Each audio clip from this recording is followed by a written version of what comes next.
Check out our newest feature release. Now you can delete a contact within workflows.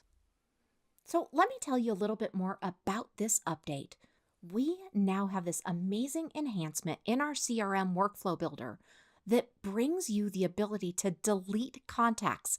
Now, workflows are also no longer tied to specific contacts, which means they can also be used to remove a contact from your system.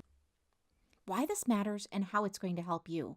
Well, this is a new easy way to delete contacts from your CRM. You are now able to decouple workflows from contacts, which provides a much greater flexibility.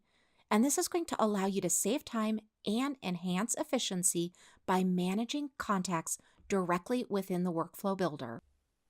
So let's go ahead into a workflow. By doing that, you need to go ahead and start with automations.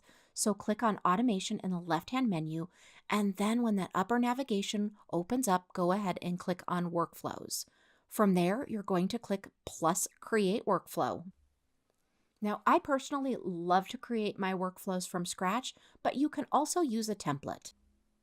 Now, it's really not going to matter what your trigger is. That's going to be personal based on your business and what is going to trigger the reason for you to remove a contact from the CRM. Now, you might add in any additional actions that you might want to take. Maybe that's sending a message, letting them know that you are removing them from the system. It could really be anything.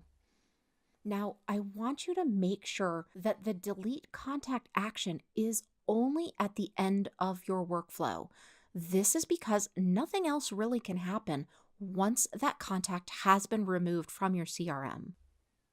So on your absolute last action, you're going to go ahead and select delete contact. Now, as always, don't forget to name your action, publish it, and save it.